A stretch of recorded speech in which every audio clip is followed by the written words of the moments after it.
What is up, everybody out there in HeroClix land? This, once again, is Scott Porter, welcoming you back to day number 3 of our brand new HeroClix unboxing series for the brand new Marvel HeroClix set, Smash and Destroy. Smash and Destroy. I didn't know what I was getting into when I started opening this set, and I am just so tickled by the character selection in here. You have Asgardians, you have Hulk stuff, you have big bad guys that just destroy cities and level them to the ground, you have terrain, but you also have arcade and traps. You also have damage control and heroes and villains that have been tethered to it over the years. And I gotta tell you, I never expected damage control to be the crux of like a set, the place that everything is kind of spinning off, because as I look at this table, I am able to tie damage control to a lot of these different characters, and it is blowing my mind and it is making my insides giggle so much. I love it. I absolutely love it. We also had some Spider-Man villains and a really cool Spider-Man storyline represented here. So we have a smattering of just Marvel goodness across the board. I am super excited for this set and to see what we continue to pull as the days go forward. Tell me in the comments below at the end of this video what your favorite figure that I've pulled as far as character-wise is, and which figure you think is going to impact the game the most meta-wise, playability-wise on the map over the first 3 days of the stuff that I have pulled. Tell me in the comments below when we get to the end of this video, or if you know already you have a favorite character that I've opened in days 1 and 2, go and write that down at the bottom too. If you missed days 1 and 2, press pause, go back, watch those. Go back in time, as the great Huey Lewis said once upon a time. And we will wait for you here. And we can't wait for you to come back. All right, for those of you that have seen both of the videos on day 1 and 2, you know what we got going on here. Today we're going to do 2 boosters. And we're going to look at the release day figure and the map and whatever goodness will come in the release day kit for everybody at the end of this video. So, set is scheduled to come out in May, at the end of May, with a pre-release sometime in early or mid-May. And we are just so excited to be getting this so early that we don't even know the dates the set comes out. That's right. This is such early March, months and months ahead of this set releasing. I'm just excited to be here. It's like Christmas morning, like I always say, to share some HeroClix goodness with you all. Okay. Continue opening. We've pulled 1 super rare, no primes. We've had a lot of A's and B's. That's the other thing about this set that is like really making me happy is we have all these character variants and different versions of characters, but they're taking up 1 slot. So we're getting multiple characters or multiple dials in 1 slot as far as the checklist goes. So we're getting way more unique dials in this set than we normally do, and I am here for it all day long. Okay, let's see what else we are getting. Also tell me in the comments below, what character do you hope is in this set? With the themes that we have been pulling already, what character do you hope is in this set? You know, we've had Hulk. Is there somebody in the Hulk mythos that you really want to see that you haven't seen yet? Is there a version of the Hulk that you haven't seen yet? Are there characters in the Spider-Man mythos or Asgard that you really want to see in Clix form that you think would be a perfect fit for this set? Tell me in the comments down below. Okay. Ooh. You gotta be kidding me. We got our second super rare here, and it is not somebody that I would have expected to be a super rare in the Smash and Destroy set. But first of all, we have a damage control worker, somebody under the guidance of contractor Lenny Ballinger with the damage control. We have, for the first time, we have Absorbing Man. We have Excavator. I think that's Pile Driver's kid. I'm pretty sure he is. And he's tied to one of my favorite storylines of all time, like the first couple of issues of one of my favorite books in Marvel, and that is Runaways. We have Primus, who you all might not know. I'll clue you in a minute here, and it's making total sense to me because who is on the outside of the box.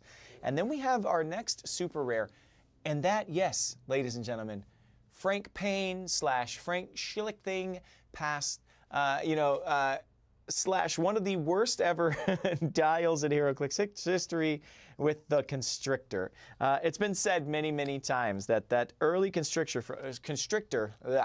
the early Constrictor from Infinity Challenge is one of the worst styles we've ever seen in HeroClix history, as far as like just gets it handed to him every time it's on the map. It was on the trophy of the Drunken HeroClix Championships that we would do at Wizard World in Philadelphia every year, very early on in HeroClix life. I have a trophy at home that has the Frank Schlichting LE limited edition figure from Infinity Challenge on the top of the trophy. So I'm very excited to see what this new Constrictor does. And you know what? I'm willing to bet it's really good, actually. It's taking up a super rare slot, so I can't wait to get into who Constrictor is, if you don't know, and break him down for you, because he's actually a really fun character in Marvel. But let's start out with the generic here. The damage control worker has damage control and shield keywords. Set number 3 comes in at 20 points. Damage control writing estimates. Until your next turn, power. Damage control worker has once per action when an opposing effect destroys one or more pieces of blocking terrain within range. After resolutions, remove an action token from a friendly character. So another damage control shared trait. I want to see more of this damage control shared trait stuff. We have Ant-Man. He worked with damage control. Speedball worked with damage control. There's a lot of other heroes that worked with damage control as well that I can't wait to see. It's very, very exciting to me. So, and there's a lot of characters in this set that are able to ignore blocking terrain for movement, that can break blocking terrain and stuff. So this is a cool way to be pulling tokens and making sure that whatever your opponent's doing might be able to help you out as well. Okay, let's move into Excavator here with his little shovel. Excavator, Asgardian, Masters of Evil, Wrecking Crew, Brute. Set number 9B. 9B. 9B. Who was 9? Oh, Speedball was 9A. Wow, okay. I shovel well. I shovel very well. Remove an adjacent non-debris terrain marker from the game or destroy an adjacent piece of blocking terrain.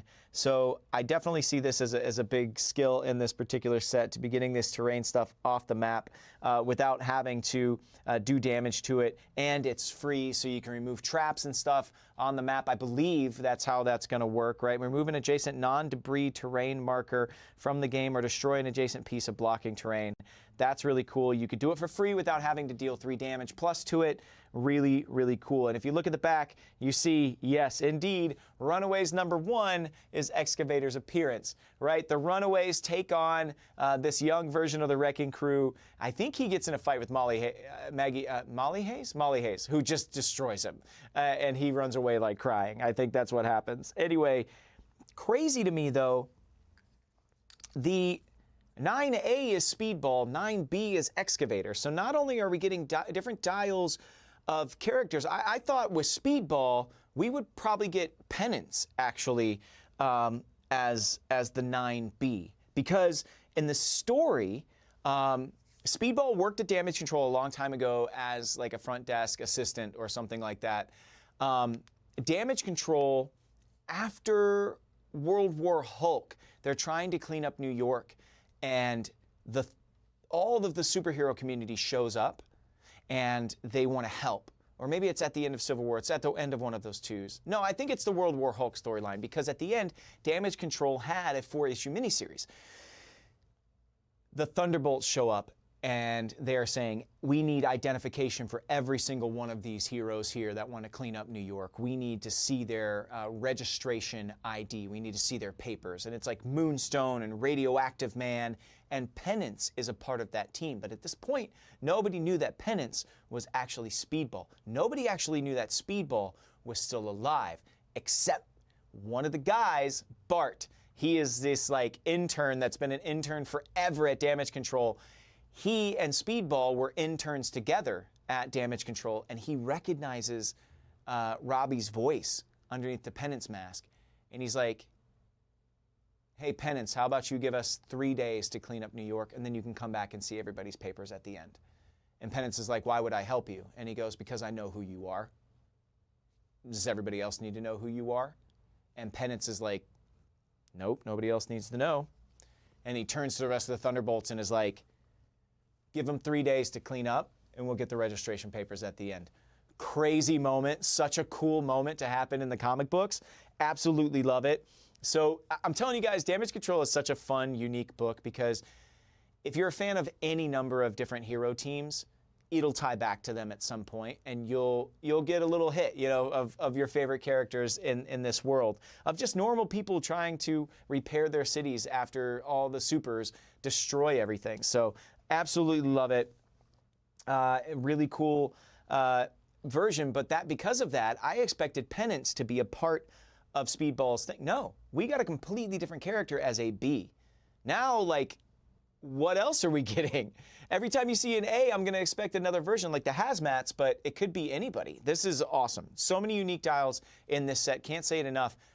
Super, super excited about just how many different dials we are getting in this set. Really cool. Well done. Bravo. WizKids W there. Okay, let's go with Primus next. This weird looking like thing with no face and no eyes. Primus is Hydra, Brute, Robot, and Scientist. It also has a shared trait that we've seen on D-Cell, Unstoppables, Primus. Shape change. When it's not your turn, opposing characters can't be placed or generated within 4 squares of a friendly character with the Brute keyword. When it's not your turn, opposing characters can't be placed or generated within 4 squares of a friendly character with the Brute keyword, which we've seen a lot of Brute in this set already. It's 9 clicks long. We saw with Zax, who was a Brute, had a huge dial. D-Cell didn't, but had the Unstoppables shared trait. On the back, you see Primus Juggernaut, number 4 in 2020. So yes, Primus. Let's see, how do I explain this guy? Primus was one of the 2 original, like, AI-driven, sentient, like, moving beings that Arnim Zola created way back in the day. Primus and Doughboy were the 2. Primus was like really super durable. Doughboy was super stretchy and malleable. The thing with Primus is he started taking on human traits and one of his human traits was he started really starting to like girls. And so every time Arnim Zola would be like, dispatch that female heroine, he'd be like, no, I think she's pretty. I kind of like her. Arnim Zola was getting sick of it. So he like combined him and Doughboy together and like tried to throw him in the trash basically because they were both kind of worthless to Arnim Zola. Primus ends up taking over the Doughboy body and all of his strengths. So now he's like super malleable. He's also very durable. He's this, you know, sentient computer, I don't know, man. He's a weird, it's kind of creepy, this thing. This thing is very creepy. But the story of Juggernaut trying to become a hero again, like I said with D-Cell earlier, is he's trying to stop like experimentation in prisons on super people, right? Whether they're heroes or bad guys. And Arnim Zola is at the very root of that. So the whole storyline really exists of Juggernaut going toe-to-toe with Arnim Zola. So a very brains versus brawn kind of storyline. Primus gets wrapped up in it. I don't remember him becoming a member of the team. Juggernaut is hilarious in it, though. He's like, we'll call ourselves the Unstoppables, because we can't be stopped. And everybody's like, oh, dude, terrible team name. But Primus is a part of that. So creepy Primus. I don't know. Not a huge fan of the character, but I think he's here because of that Juggernaut storyline. Anyway, there you go. Definitely a character most of y'all didn't know. I guarantee that. Let's go to a character you are 100% assuredly going to know, and that is Absorbing Man. This is Crusher Creel. Alpha Flight, Hulkbusters, Masters of Evil, Brute, and Mystical keywords. Love that he has Alpha Flight. I'll explain to you why in a minute. He's 7A. Okay. Different versions of Absorbing Man absorbing things, maybe? Absorbing Man back to normal. So this is just the normal guy. Sideline active. At the beginning of your turn, you may replace a friendly character with Absorbing Man trait with Absorbing Man. If you do, after resolutions, heal Absorbing Man 3 clicks. That is a substantial amount of healing there. Very substantial. That's awesome. Ball and chain, giant reach of 3. And remember, we pulled his wrecking ball as a piece of equipment already in this set on day 1. If you didn't see it, go back and check it. On the back, you can see Carl Creel, otherwise known as Crusher Creel. On the back here, Masters of Evil. Okay, Absorbing Man has Alpha Flight keyword. Why does he have Alpha Flight keyword? I think it should be Gamma Flight keyword, but Alpha Flight was a team of Canadian superheroes. But when Marvel Now came out and they tried to do the new and Marvel stuff when they were rebranding, they took Alpha Flight out of Canada and basically put it in space. Alpha Flight, it makes sense with the name Alpha Flight, became this like kind of first defense like space station thing. But eventually they needed to spin out of that with a team specifically engineered to go after the Hulk, to deal with Hulk stuff, which is kind of cool because Alpha Flight originally was like going after Wolverine stuff, right? Like Wolverine was, when the first time you ever saw him was like them trying to get Wolverine back from the X-Men. Alpha Flight wanted Wolverine. Well, this is kind of like Gamma Flight as part of Alpha Flight really has to go and deal with all of this Hulk stuff. And this particular like Absorbing Man being a part of Gamma Flight is all in Al Ewing's Immortal Hulk run. And man, I got to tell you, some of the coolest stuff happens in that. So what Absorbing Mans can we hope for?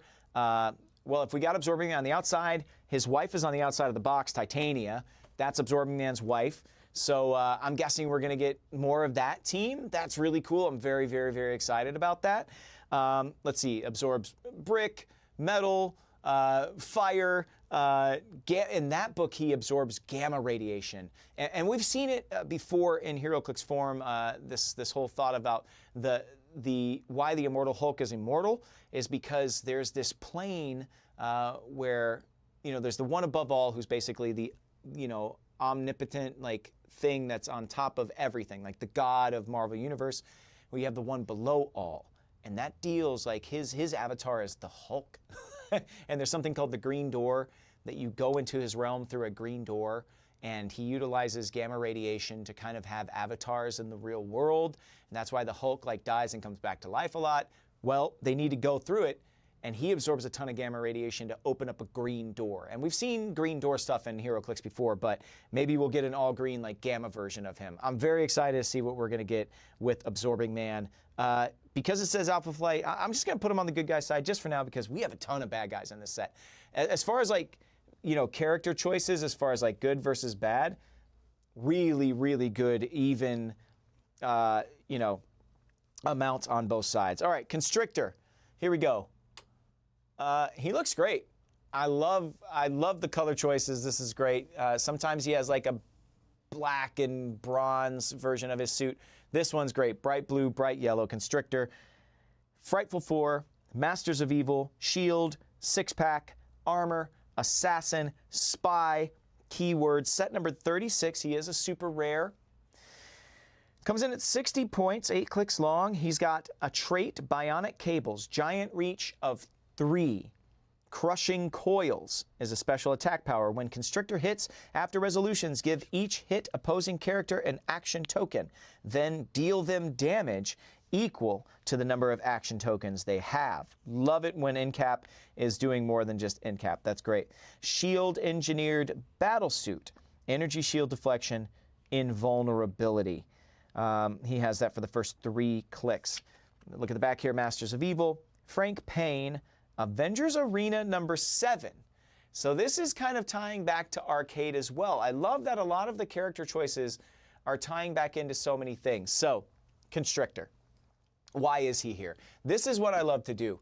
As I'm going through a set, I'm trying to connect all the dots. Like, why is this figure here? Why is this character here? Why is this the character choice?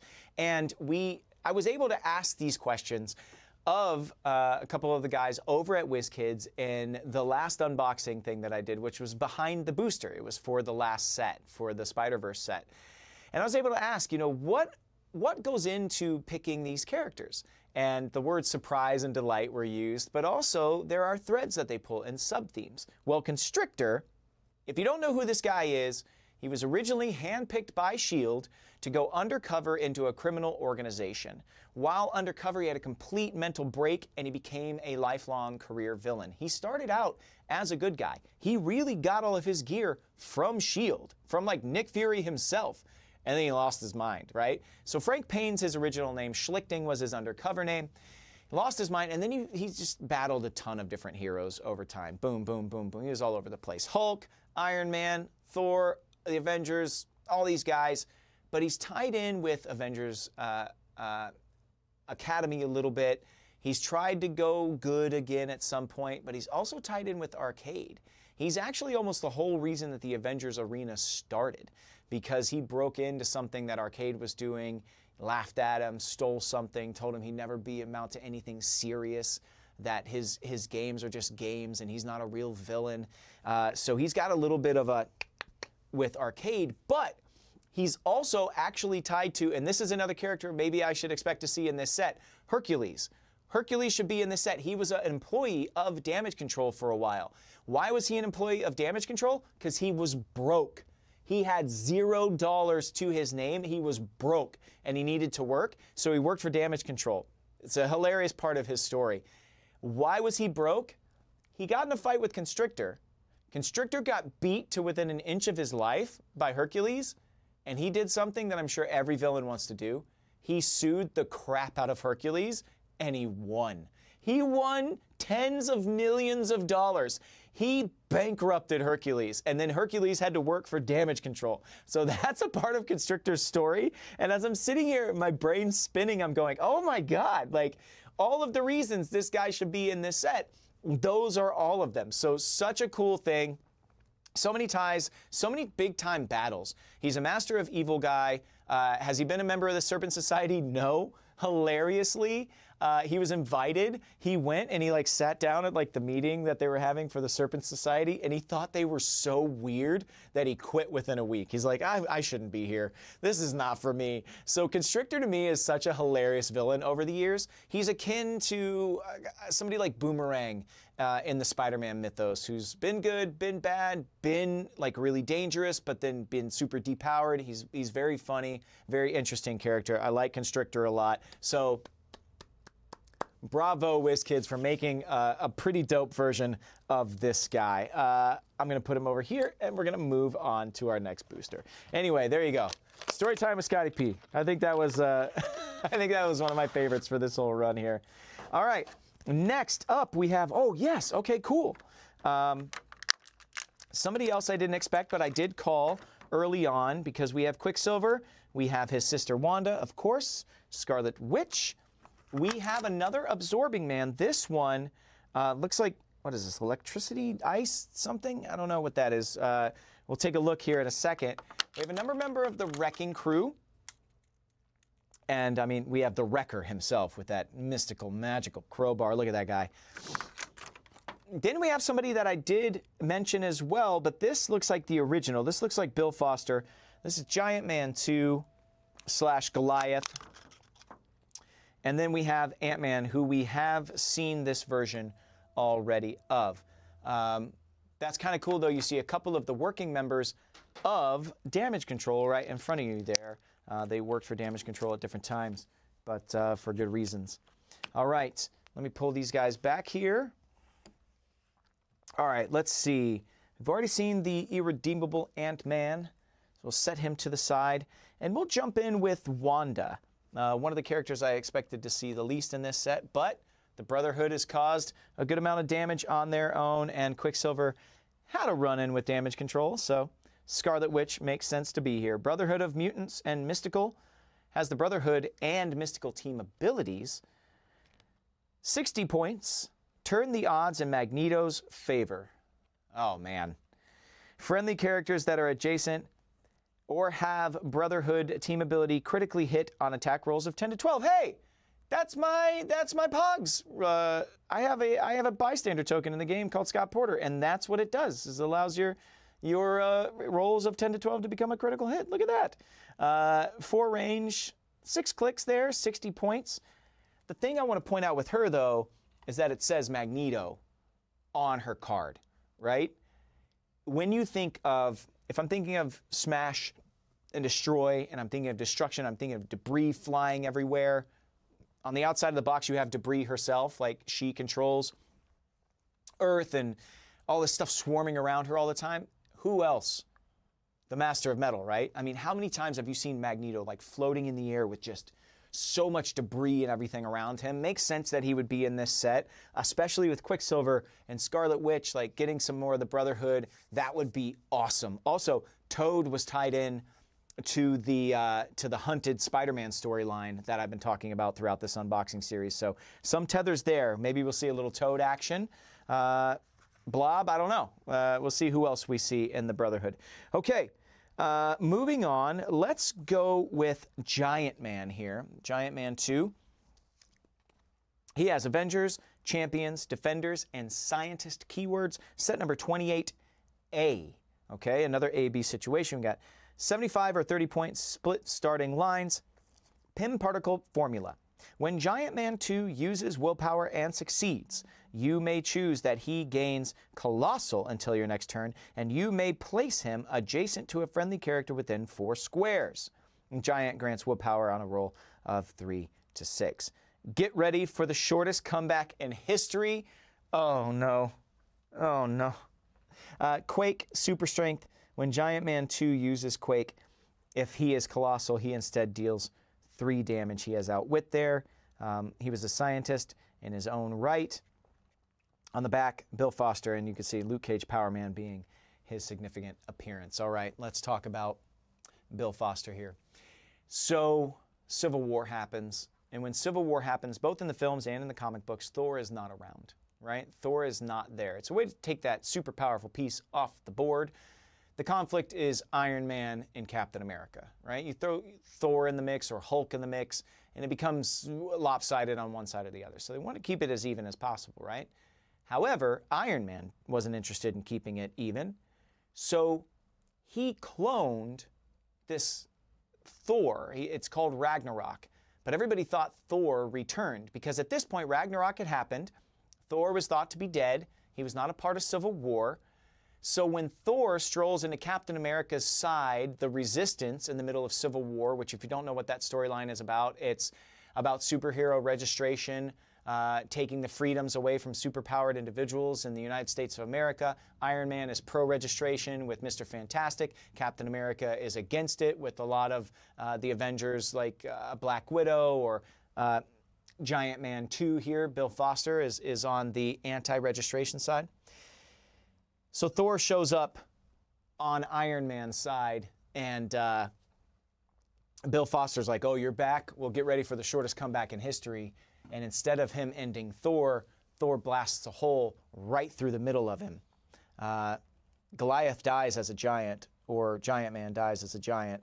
And, I mean, you have to bury him as a giant. Like, he takes up, like, a half of a cemetery. But he dies. And it's just, that moment was so brutal, man, in the comic books. Why they gotta do him like that?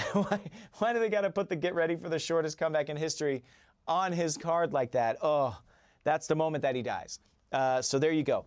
However, I think it's his son or his nephew, Tom Foster, ends up being Goliath as well, taking up the mantle and becomes an employee of damage control in the aftermath of World War Hulk. So Hulk wasn't in Civil War because the bright minds of Doctor Strange and Iron Man and Professor Xavier and Namor shoot him off of the planet, and so that's why Hulk's not there for Civil War. And when he comes back at the tail end of Civil War, he wrecks everything, and on the tail end of that, damage control steps in to try and pick up the pieces.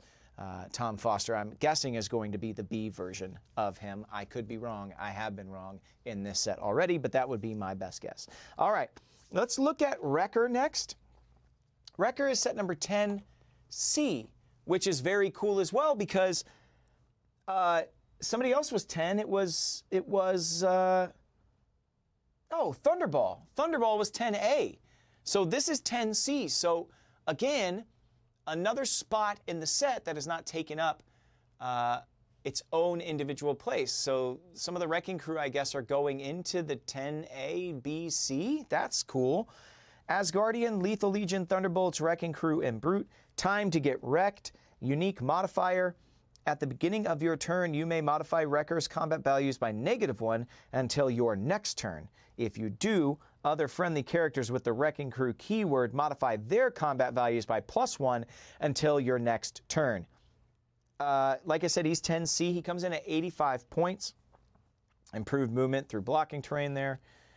Wow, that's awesome. On the back, I've got your mystically powered Asgardian crowbar right here. Quake and super strength. Omega Flight #1 is his significant appearance. I think that's pretty cool. His trait's really, really neat. He can depower himself to power everybody else up, which is kind of what he did to his 3 buddies when they were breaking out of prison to get them the mystical Asgardian stats and everything. We've already talked about his crowbar and stuff. We are just moving forward. That being said, the fact that Thunderball and him are both in the 10 slot is kind of crazy to me. So we've got Bulldozer. I think we're missing Pile Driver, so I'm going to guess that Pile Driver is probably 10B. Again, just trying to fit the pieces together as we move along here. Absorbing Man, this version of him is 10F. 7F. 7F. That is crazy. There's going to be so many versions of, what is that, 6? 6 different versions of Absorbing Man right there? That's crazy. Alpha Flight, Hulkbusters, Masters of Evil, Brute, and Mystical. This is Absorbing Man Water. Trait. Sideline active. When a friendly character with an Absorbing Man trait moves through water terrain, or an opposing effect gives them an action token, all right, that's any friendly character. After resolutions, you may replace that character with this Absorbing Man. Very, very cool. 3 targets, 3 range, has some improved movement, has a special power on the back called Whirlpool. Close. Make a close attack targeting all opposing characters within 3 squares and line of fire, regardless of adjacency. Instead of normal damage, hit characters are dealt 2 damage and given an action token. After resolutions, any number of hit characters may be placed adjacent to Absorbing Man. So you get caught in the whirlpool and you get pulled towards him. That is really, really cool. I wonder if there's some interplay with him and another version of himself that has like some really big damaging move to adjacent characters. That would be really, really neat. Suck them all with the whirlpool, and then boom, whatever the next follow-up is. Kind of cool. I want to take a peek at that other Absorbing Man just real quick. Back to normal. At the beginning of your turn, you may replace a friendly character with an Absorbing Man trait. So just at the beginning of your turn. So if you pull them all in, you take some damage, you can switch back to this one, and you get to heal 3 clicks when you switch back to the normal Absorbing Man, and then you get the cycle going. So very, very cool. All right, those are our 2 boosters for the day. I am going to, like I said at the beginning of today's video, also open the, what do they call it exactly, just so I make sure, the Smash and Destroy Release Day Kit. So let's take a peek at what venues and folks will be getting on the release day, which again is sometime in late May. Not completely sure what the date is. That's how we are team early, the biggest time team early that we could possibly get. Inside here, oh, okay, we have an Absorbing Man. It looks like we have a one-shot, and of course we have a map. So let's start getting into all of this stuff and give you a little peek of what it all does. We, of course, will jump in with Absorbing Man first. I'm just queuing up, unfolding this map here. Urban Jungle Outdoor. Ooh, that feels a little hunted to me. Unstoppable is our one-shot that we get in here.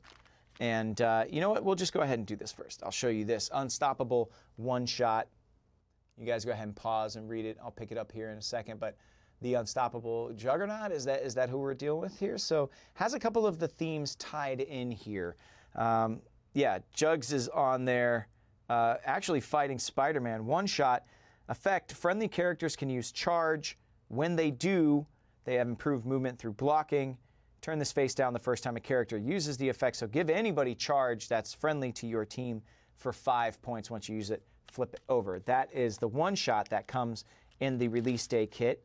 We also have, like I said, a map and an Absorbing Man. So let me unfold this map real quick, and then we'll take a look at Absorbing Man.